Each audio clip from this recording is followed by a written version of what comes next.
Oke, Assalamualaikum warahmatullahi wabarakatuh, adik-adik teman-teman yang menonton video ini ya. Nah, kali ini kita bersama teman saya dari jurusan apa, Zul? Saya dari jurusan Pendidikan Sejarah. Nah, di sini kita akan review tentang jurusan Pendidikan Sejarah. Nah, sebelum kita masuk ke pertanyaan-pertanyaan yang akan kita ajukan kepada teman kita ini nanti, nah kita kenalan dulu. Nah, silakan kenalkan dulu dirinya, Zul, pada penonton kita nanti. Oke ya, Assalamualaikum warahmatullahi wabarakatuh. Ya, mungkin kepada teman-teman yang menyaksikan ini, perkenalkan nama saya ini.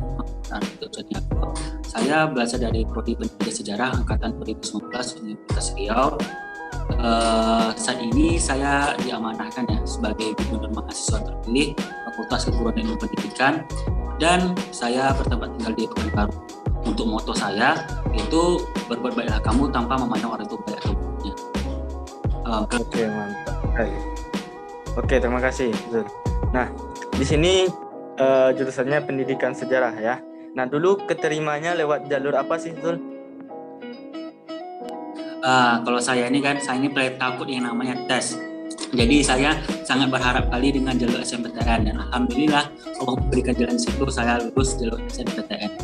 Jalur undangan gitu ya. Iya betul. Oke, siap. Nah, itu kemarin asal SMA-nya dari SMA mana, Zul? Saya ya lahir saya di Perawang, tentu saya sekolahnya SMA-nya di Perawang, itu SMA 1 Tualam. Oke, nah itu sih apa sih yang dipelajari dalam jurusan Pendidikan Sejarah itu apa sih, Zul? Mungkin adik-adik yang SMA pengen masuk, apa sih yang dipelajari di jurusan ini gitu?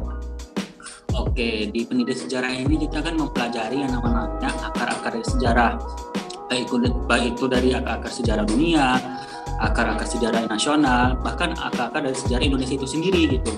Bagaimana kita bisa memahami bagaimana perkembangan, bahkan bagaimana cara Indonesia ini merdeka seperti itu. Berarti sejarah ini dapat diartikan itu mengenang masa lalu. Jadi ketika kita ingin menuju masa depan, maka kita harus kenal masa lalu kita dulu. Bagaimana hal itu terjadi, dan itu akan menjadi introspeksi diri kita di masa depan. Seperti itu kalau saya menggambarkan sejarah.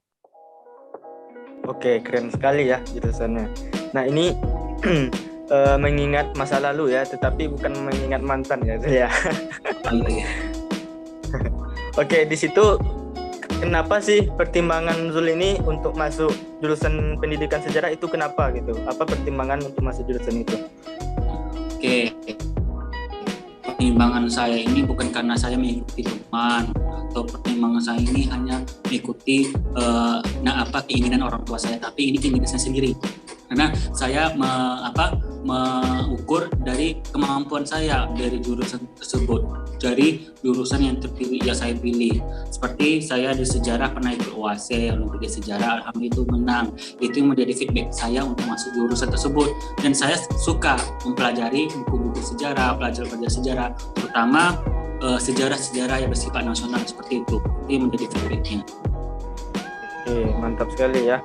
Nah, itu mungkin teman-teman kita tuh harus menentukan jurusan itu apa yang ada, apa yang kita mampu ya kan, ya. Bukan dari pilihan orang tua. Maksudnya pilihan orang tua juga boleh, tetapi memang harus sesuai dengan apa yang kita inginkan ya. Nah gitu. Nah Zul, kenapa sih milih jurusan sejarahnya di Undri gitu? Kenapa sih gitu?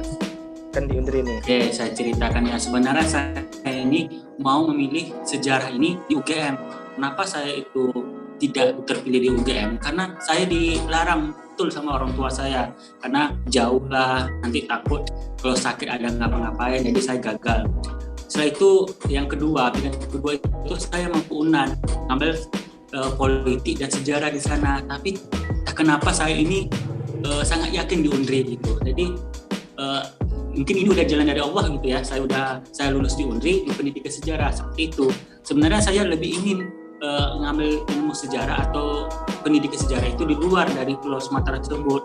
Tapi qadarullah ya, alhamdulillah saya masih diberi kesempatan kuliah di pendidikan sejarah di Undri. Jadi karena itu kenapa kemarin waktu SMA itu langsung tembak ke pendidikan sejarah, kan di SN ya, otomatis SN itu kan di awal pemilihannya atau tesnya, jalur undangannya itu pertama kan. Nah itu kenapa harus pilih jurusan itu, atau pilihan keduanya kemarin apa, yang pilihan pertamanya juga apa gitu? Pertimbangan saya memilih jurusan sejarah karena itu udah memang basic saya di sejarah gitu. Karena dulu saya suka menyukai belajar sejarah, dan juga saya di situ juga pernah mengikuti lomba-lomba tentang sejarah. Untuk pilihan yang kedua, saya itu memilih pas itu nggak salah PG PAUD, karena peluang di situ orangnya itu besar ya.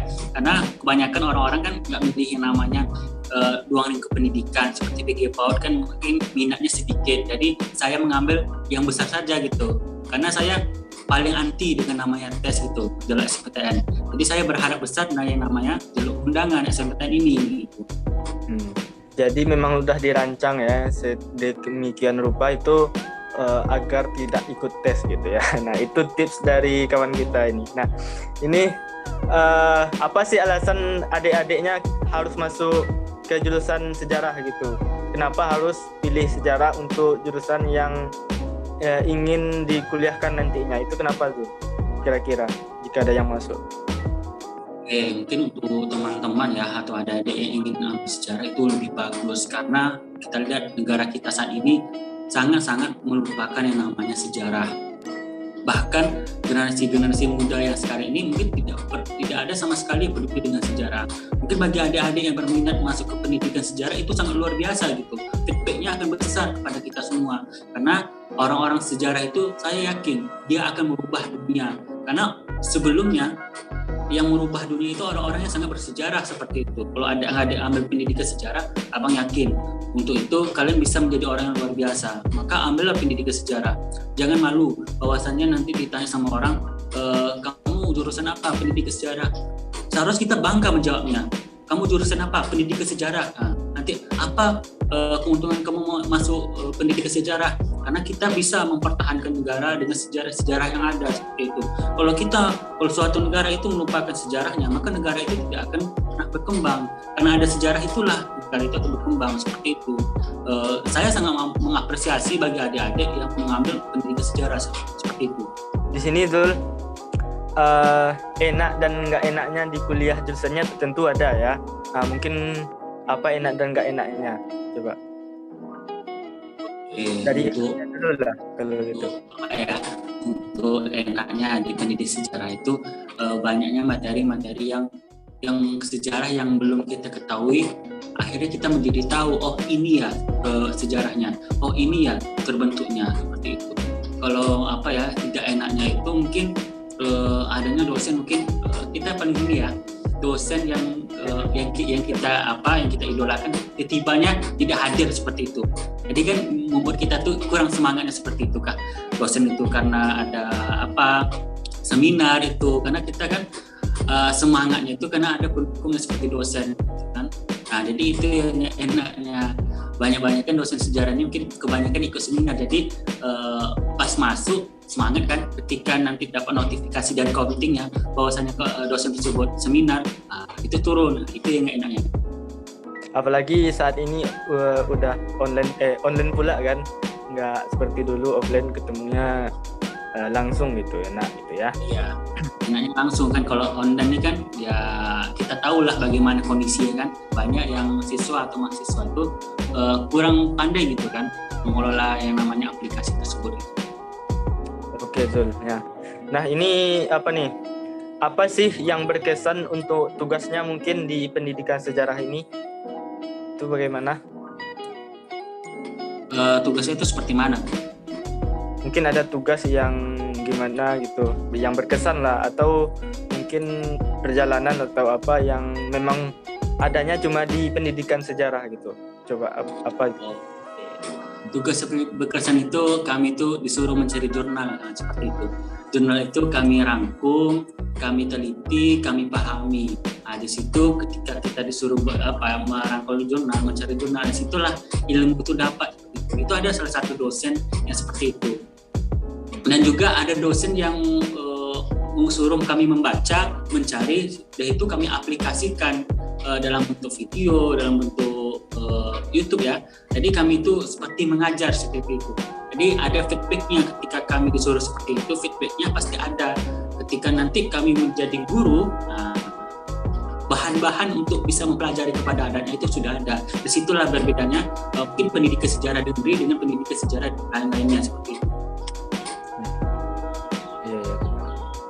Nah, selain itu serunya di sejarah kayaknya untuk pelajaran seperti matematika itu 0, ya, hampir nggak ada gitu ya kan sudah. Itu salah satu enaknya sih kalau menurut saya gitu. Nah, itu Zul selain kuliah itu kesibukannya apa sih di kampus? Coba ceritakan sama kawan-kawannya. Oke, selain kuliah ya, kita udah lulus di universitas, selain kita melaksanakan kuliah, kesibukan saya saat ini itu organisasi. Karena untuk mendukung yang namanya kuliah, yang namanya kesuksesan kita, ya kita perlu men-skillkan organisasi kita. Mungkin awal saya organisasi itu, saya itu hanya sebagai anggota staf ahli. Dan alhamdulillah pada saat itu saya diamanahkan jadi ketua umum, dan alhamdulillah sekarang saya menjadi gubernur mahasiswa. Dan mungkin saya mengingatkan pada teman-teman semua, kalau kita kuliah, kita jangan mengandalkan nilai IPK gitu kan. Kalau kita hanya mengandalkan nilai IPK tanpa skill yang mumpuni, bagaimana nanti ke depannya gitu. Maka itu tidak akan mendapatkan keuntungan. Okay. Nah, ini Zul kan organisasi aktif juga ya. Nah, ini apa pesan untuk adik-adik nantinya jika ingin ikut organisasi, itu ngatur waktunya gimana gitu?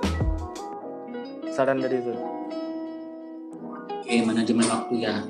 Kalau kita ikut organisasi nih, tapi bentrok dengan waktu kuliah, mungkin kita lebih mengutamakan waktu kuliah kita dulu seperti itu.